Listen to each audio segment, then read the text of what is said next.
वो कहें हंसते रहना है मीटिंग में, हंसोगे नहीं तो फंसोगे। हालेलुया।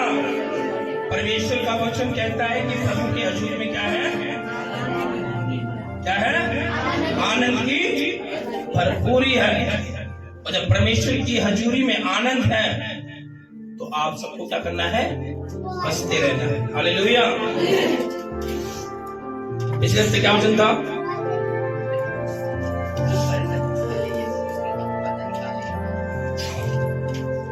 मालूम है किसी को पिछले हफ्ते वचन? बड़ा आसान था, एक छोटे वर्ड में था। क्या था मालूम है किसी को?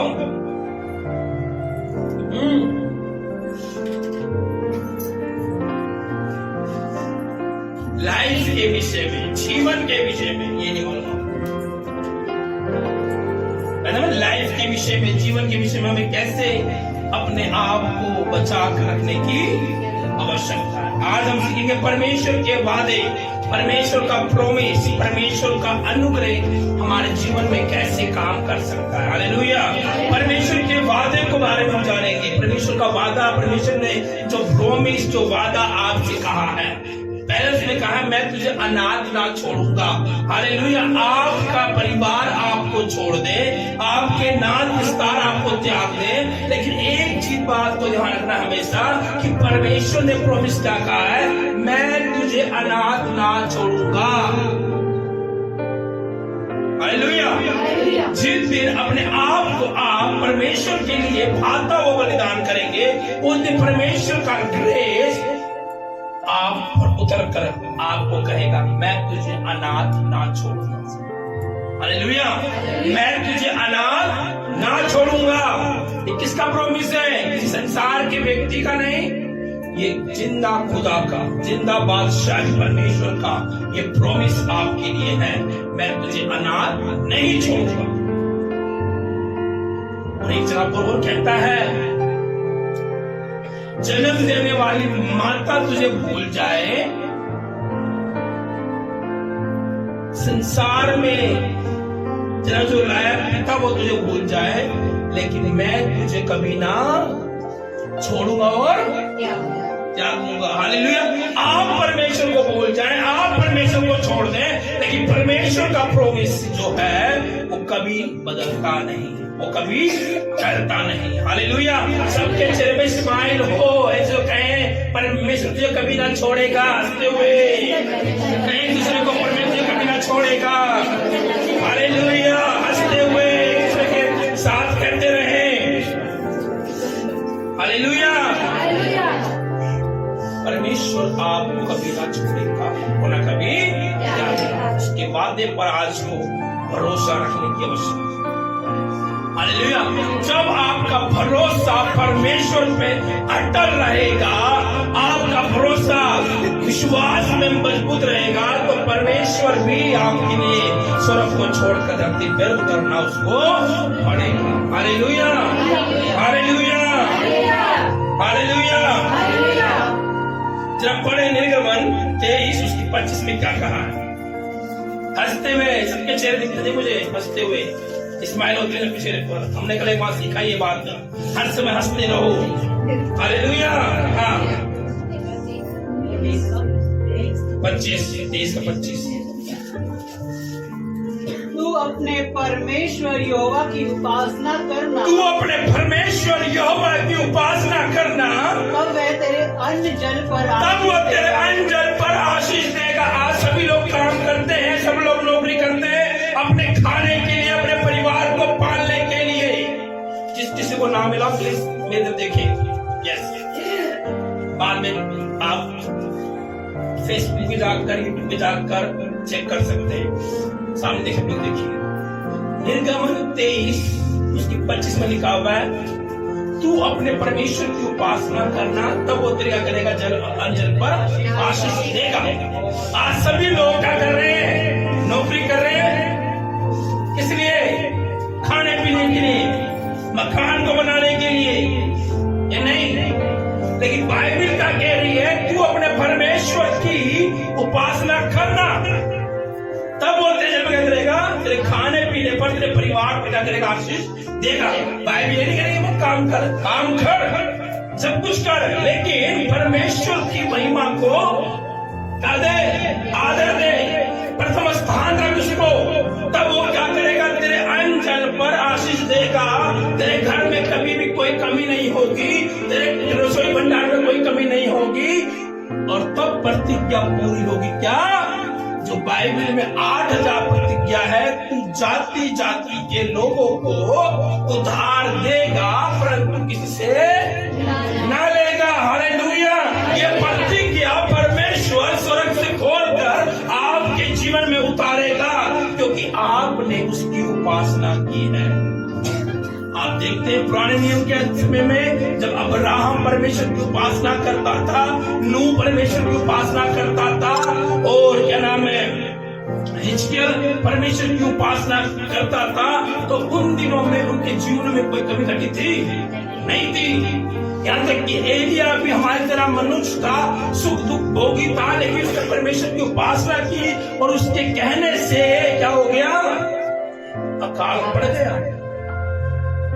उसने नहीं कहा मैं प्रभु के नाम से कहता हूं, मैं यीशु के नाम से नहीं। उसने कहा मैं तुझसे कहता हूं हे राजा, इस देश के नगर में 3.5 साल अकाल पड़ा रहेगा। हालेलुया! जब आप परमेश्वर की उपासना करेंगे तो वो आपके अन्न जल पर क्या करेगा? आशीष देगा। पहला वादा परमेश्वर ने आपसे किया है कि जब आप उसकी उपासना में बैठेंगे, जब उसकी महिमा करेंगे, तो वो क्या करेगा? आपके अंजल पर आशीष देगा। ये अंजल क्या होता है? अन्न और जल, यानी कि तेरे घर के अंदर ना कभी पानी की कमी होगी और ना तेरे घर में कभी खाने की कमी होगी। कैसे? सिर्फ उपासना करने से, मतलब उसके हर समय उसका मंथन करने से, उसके सामने झुकने से वो आप पर अनुग्रह करेगा। और आगे कहता है और तेरे बीच में से रोग दूर करेगा। और तेरे बीच में से, यानी तेरे परिवार में से क्या करेगा? रोग को दूर करेगा। आज आप जानते हैं सबसे बड़ी बीमारी जो है हार्ट अटैक की, पूछ के नहीं आती है। क्या कहती है? वो कभी भी आ सकती है और कभी भी अटैक कर सकती है, लेकिन परमेश्वर का वादा है कि क्या करेगा? वो तेरे दूर, तेरे बीच में से, तेरे परिवार में से रोग को क्या करेगा? कैसे? उपासना करने से, उसकी वंदना करने से, उसकी महिमा करने से वो आप पे अंजल पर आशीष देगा। वो आपके परिवार से, आपके जीवन से क्या करेगा? रोग को दूर करेगा। हालेलुया! ये पहला वाला परमेश्वर आपसे और उससे कर रहा है। जब उसकी महिमा करेंगे, उसके नाम को ऊंचा उठाएंगे, तो वो ऐसा प्रॉमिस कर रहा है। हालेलुया! जरा कोई पढ़े मत्ती पुस्तक अध्याय 8 उसकी 16-17। मत्ती पुस्तक 8:16-17।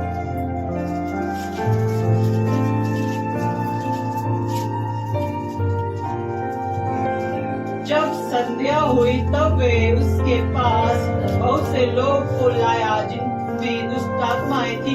हालेलुया! संध्या हुई और यीशु मसीह के पास पतरस बहुत से रोगी को क्या करके ले आया। हाँ, उसने उन आत्माओं को अपने वचन से निकाल दिया और अपने वचन से क्या करा? उन आत्मा को निकाल दिया और सब बीमारियों को चंगा किया। और सब बीमारियों को चंगा किया। ये पहला दूसरा पॉइंट वादा कर रहा है। जब आप उसके वचन से प्रार्थना करना स्टार्ट करेंगे, रोगी चंगे होने स्टार्ट हो जाएंगे। जब आप उसके वचन से प्रार्थना करेंगे, बीमार शिफा को पाएंगे। जब आप उसके वचन से प्रार्थना करेंगे, हर एक बंधन टूट जाएगा। हालेलुया! यीशु ने क्या करा? दोबारा एक बार। जब संध्या हुई तब संध्या हुई, हंसते रहिए चेहरे पर, एक दूसरे को कहे वचन के द्वारा रोगी चंगा होगा। शक्ल को देखकर नहीं, बोले शक्ल को देख के नहीं, बोले बोले बोले क्यों बोले? शक्ल को देख के नहीं, वचन को देखकर रोगी चंगा होगा। हाँ, पढ़िए पढ़िए। जब संध्या हुई तब वे उसके पास पहुँचे। बहुत से लोग को लाया जिनमें दुष्ट आत्माएं थी। हाँ, दुष्ट आत्माएं थी। और उनसे उन आत्माओं को अपने वचन से निकाल दिया। अपने वचन से निकाल दिया। हालेलुया! आगे मेरे वचन से तुम जो कुछ मांगोगे तुम्हें मिल जाएगा, मेरे वचन जो तुम कुछ कहोगे वो हो जाएगा। हालेलुया। कहां पर लिखा हुआ है? इस पहाड़ से क्या उखड़ जा, कहां लिखा हुआ है? मरकुस 11:23 में लिखा हुआ है। ये वचन याद रखना हमेशा हर समय। ये वचन आपको समस्या से बचाने के लिए तैयार है। मरकुस 11:23, लूका 10:19, यूहन्ना 15:7। ये वचन को याद रखें हर समय। मत्ती पुस्तक 7, मत्ती 18:18, भजन संहिता 91 का पूरा चैप्टर, भजन संहिता 1, भजन संहिता 103, उसमें 7 में लिखा है तेरा वचन मेरे लिए क्या है? मार्ग और दीपक है। अरे इन वचनों को याद रखें हर समय कंटिन्यू, क्योंकि ये वचन आपको समस्या से क्या करेंगे? उभार कर निकाल कर एक चट्टान बनाने के तैयार रहेंगे। हालेलुया। और क्या करा? अपने वचन से क्या कर दिया? चंगा कर दिया। दुष्ट आत्मा कैसे निकलेगी? वचन से। बीमार कैसे होंगे? वचन से। बीमार से वक्त पाएंगे वचन से। समस्या कैसे दूर होगी? वचन से। इतना वचन में जाएंगे उतने ही अनुग्रह को देखेंगे, उतने ही ग्रेस को देखेंगे। मैंने लास्ट टाइम बताया जो फोन है शैतान का दिया हुआ गिफ्ट है, ताकि सब व्यक्ति इसमें बस जाए, सब व्यक्ति इसमें फंस जाए, ताकि परमेश्वर की महिमा से क्या हो। हम बाइबल पढ़ते हैं तो हमारे सर में क्या होता है? दर्द होता है, नींद आने लगती है। जब प्रेयर करते हैं तो हमारा ध्यान थकता है, लेकिन जैसे हम मोबाइल को यूज करते क्या होता है? 2-2 घंटे, 2.5 घंटे, दिन क्या होता है? उसी में टाइम पास हो जाता है।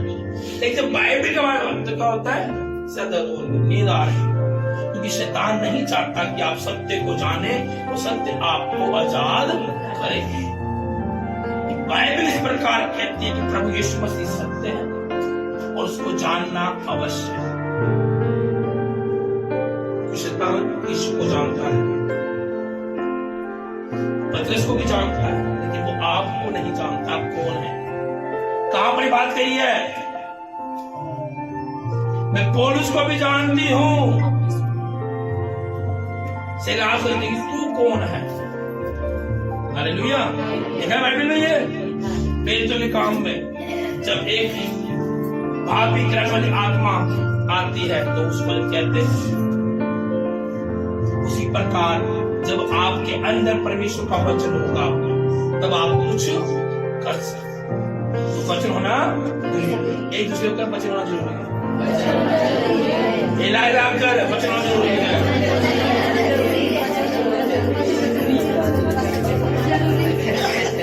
पढ़े मत्ती 4:24। और जो सुस्ती मिला रहा हूं धक्का नीचे।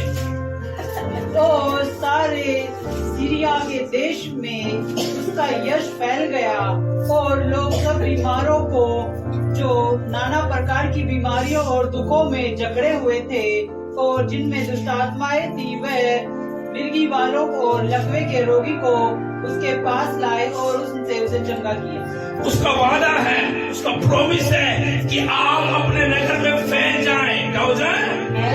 आप अपने नगर में एक योद्धा बन जाएं, आप अपने एरिया में एक योद्धा बन जाएं। यीशु मसीह का यश उस नगर में क्या हो गया? फैल गया। क्या हो गया?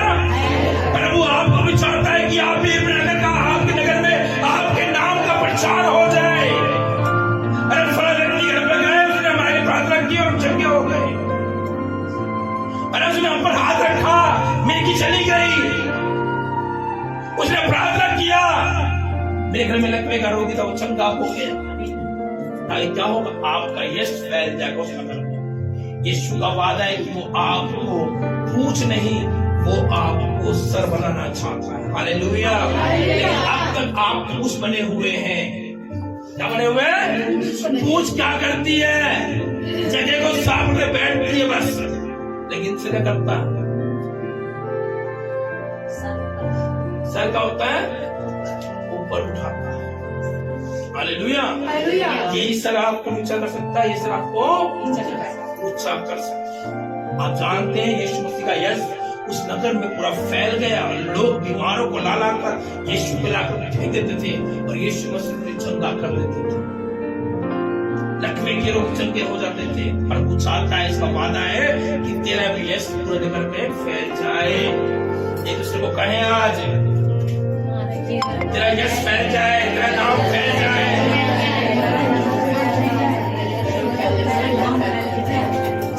भजन संहिता 107 उसका 20 में क्या लिखा हुआ वादे में?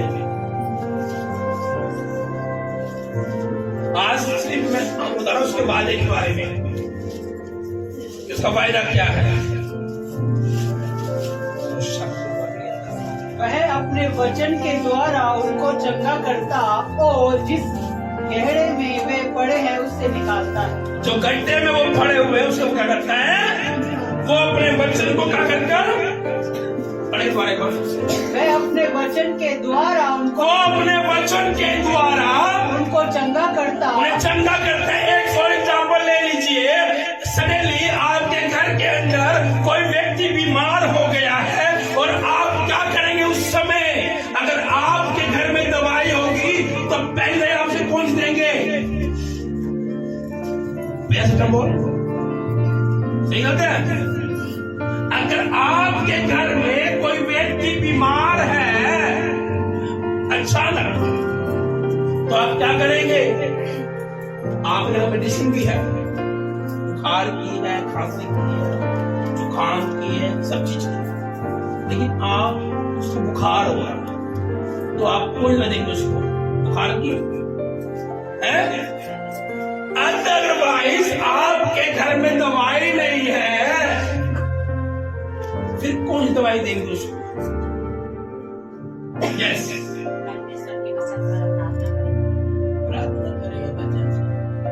हाँ, क्या करेंगे? अभी मैंने बताया ना कैसे पढ़नी है, वचन के द्वारा। क्या कहना मैं भी वचन पढ़ेंगे से? वह अपने वचन के द्वारा उनको चंगा करता। वो अपने वचन के द्वारा क्या करेगा? जब आप वचन की घोषणा करना स्टार्ट करेंगे, रोगी तुरंत क्या होगा? वचन की घोषणा। आज याद रखिए, सबसे अच्छी मेडिसिन आपके पास परमेश्वर का वचन है। आज जितनी भी आप दवाइयां खाते हैं वो के आपके किडनी पर असर करती है, आपके लीवर पर असर करती है।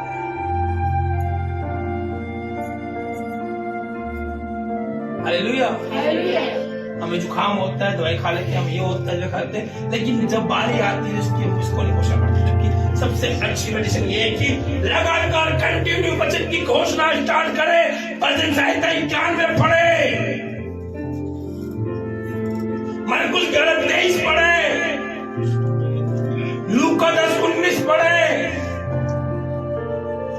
यूहन्ना 15:7 पढ़े। परमेश्वर से लिखा है, अगर तू मुझ में बना रहेगा, मेरा वचन तुम्हें बना रहेगा, जो कुछ तुम चाहोगे तुम्हारे लिए वैसा हो जाएगा।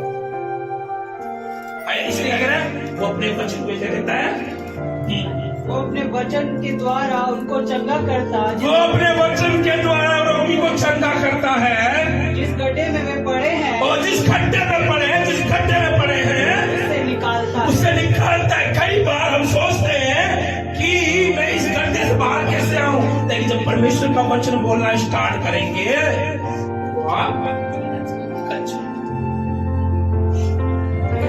हालेलुया। पढ़ेंगे जरा नीति वचन 4 उसका 22।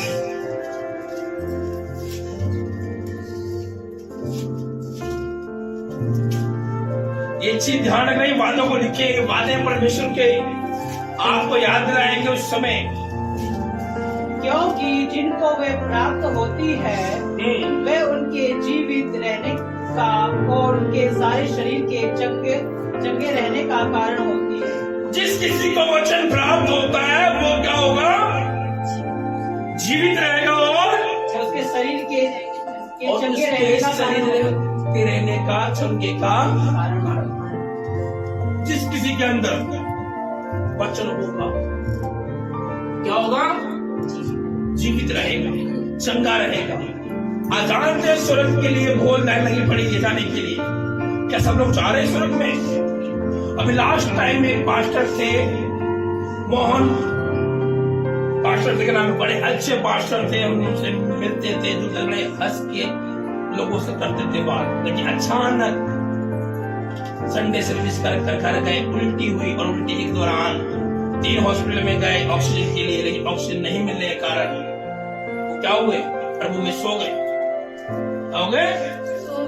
सो गए। अब क्या ये कारण था कि 3 ऑक्सीजन नहीं मिला? नहीं, ये प्रभु की इच्छा थी। नहीं तो बड़े बड़े हॉस्पिटल सफदरगंज, एम्स और क्या नाम में नोएडा के पास, बड़ी चौक के पास एक हॉस्पिटल कोई बड़ा अच्छा, मान लेके क्या नहीं मिलता हॉस्पिटल की प्रभु की चलती हुई पास आए। ये बड़ी गंभीरता की बात है। हम सबको बड़ा केयरफुल होने की आवश्यकता है। अभी लास्ट टाइम पास्टर मीटिंग में थे, पास्टर मीटिंग में एक पास्टर ने बताया कि हमें हर 6 महीने में, 3 महीने में, 4 महीने में अपने बॉडी का चेकअप करवाने की आवश्यकता है। क्या है? हम शरीर के भाव ऊपर के हम चमका सकते हैं, लेकिन अंदर शरीर में चल रहा है, कौन चमकाएगा उसे? हमें करना पड़ेगा। इसलिए हम 6 महीने में, 3 महीने में, 4 महीने में अपने बॉडी का चेकअप करवाना हो सकता है कि क्या है क्या नहीं। क्योंकि आप इतने बच्चे तो है नहीं अच्छे, इतने बच्चे खाओ कंटिन्यू। जिस प्रकार पास्टर पोल तंगाई, रेवरेंड पोल तंगाई बेंगलोर के जब बता थे, मैं 98 मीटिंग जब कर रहा नाम है, और अचानक वो क्या हो गए? मर गए। क्या हो गए? मर गए। प्रचार करते करते क्या हो गए? वो डेथ हो गए। और तुरंत उनको ले गया हॉस्पिटल से, डॉक्टर बोला कि नहीं जी, अब ये नहीं रहे।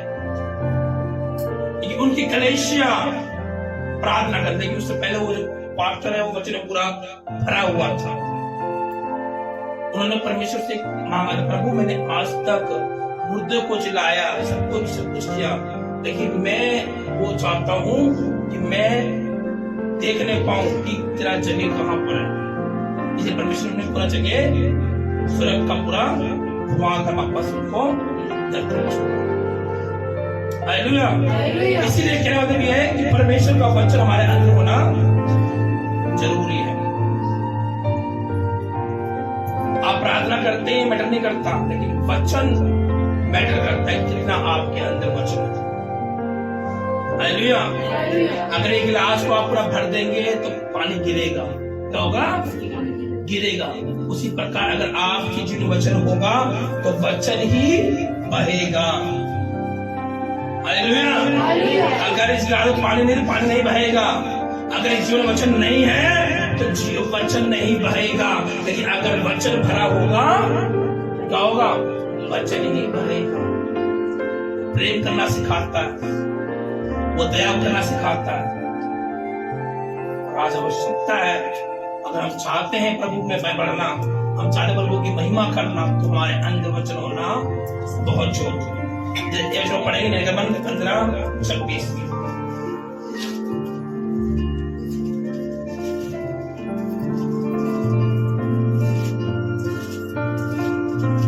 यदि तू अपने परमेश्वर यहोवा का वचन तन मन से सुने, यदि अपने परमेश्वर का वचन तन मन से सुने, और जो उसकी दृष्टि में ठीक है, और जो उसकी दृष्टि में ठीक है, वही करे, और उसकी आज्ञाओं पर, और उसकी आज्ञा पर कान लगाकर, और उसकी सब विधियों को माने, जो जितने रोग में मैंने मिस्रियों पर भेजे हैं, उनमें से एक भी तुझ पर ना भेजूंगा।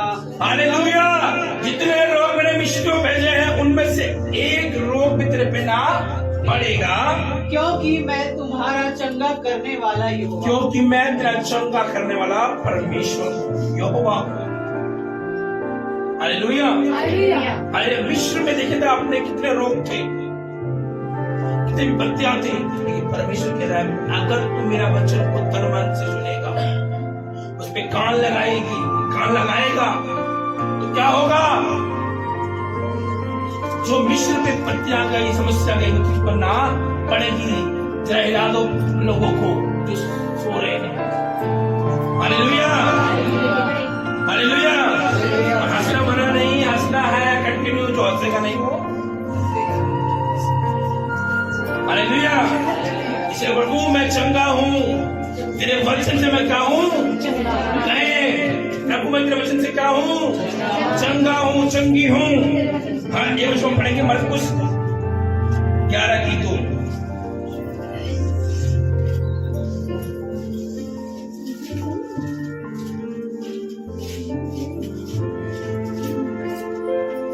सामने के गांव में जाओ और उनसे पहुंचते ही एक गदही को बच्चा जिस पर कभी कोई नहीं चढ़ा बांध लो, बांधा हुआ तुम्हें मिलेगा, उसे खोल लाओ। हालेलुया। यहाँ पर परमेश्वर के लिए यीशु के लिए एक गधे को मंगाया गया। परमेश्वर आपके लिए भी क्या कह रहा है? वो गधा कौन है? हम सब हैं। वो कह रहा है मेरे पास आ जाओ, क्या करो? कहीं ना कहीं आज भी हम संसार में घुसे पड़े हैं। एक वादा है, पर मेरे पास आ तो मैं क्या कर दूंगा? ऊंचा कर दूंगा। आप जानते हैं उस गधे की शान बढ़ गई थी कुछ दिन, क्योंकि लोग अपने कपड़े को बिछा रहे थे, लोग खजूर की डाली बिछा रहे थे। किसके लिए? यीशु के लिए।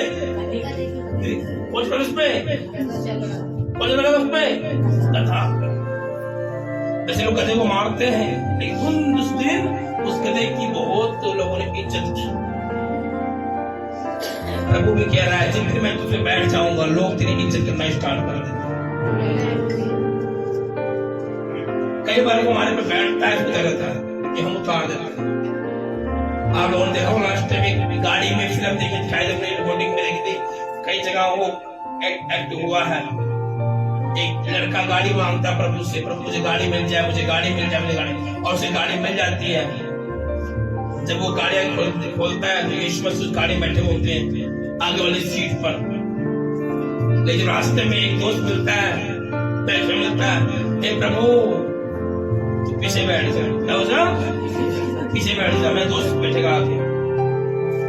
उसका फिर साइड हो जा, मैं दोस्त बैठेगा बगल में, वो पीछे हो जा। बाद में सुनता प्रभु गाड़ी खोल चुकी है, तू बाहर हो जा, मुझे बेइज्जती मार देंगे। और यीशु मसीह बजे हुए थे बाहर, क्या होता है?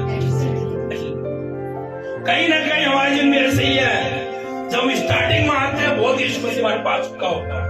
मैं प्रार्थना करूंगा, मैं वचन पढ़ूंगा, मैं ध्यान करूंगा, बस यही करते हैं। लेकिन जैसे बीतता 1 साल यीशु मसीह यहाँ खड़ा, मैं यहाँ खड़ा, 2 साल यीशु मसीह वहां खड़ा, मैं यहाँ खड़ा, और जब 10 साल यीशु मसीह उधर खड़ा कोने में इतना है, देख ले मुझे, लेकिन उसको देखते नहीं करते हैं।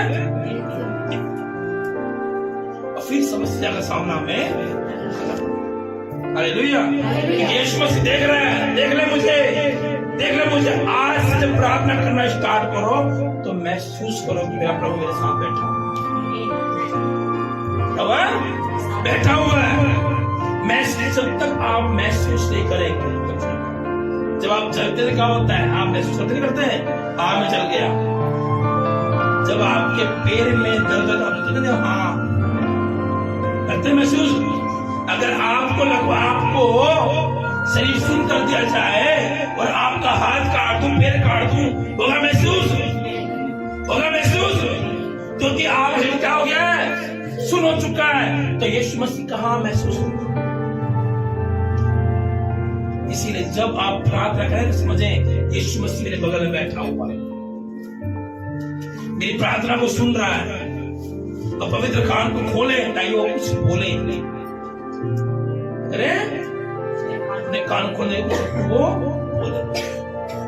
ये वचन परमेश्वर आपको बहुत आशीष दे, लेकिन इस वादे पर अपने आप को निर्भर करें। परमेश्वर जितने वादे मुझसे किया है, मेरे परिवार से, मेरे जीवन से क्या हो रोग दूर होने पाए, और मैं प्रभु किसी के सामने हाथ ना फैलाऊं पर देने वाला बनूं। और जो बातें हैं परमेश्वर जो वचन में आपने सीखा उसको कंटिन्यू बोलते रहे। एक समय आएगा आप अपने जीवन में एक आशीष को, एक अनुग्रह को देखने पाए। प्रभु आपको आशीष दे।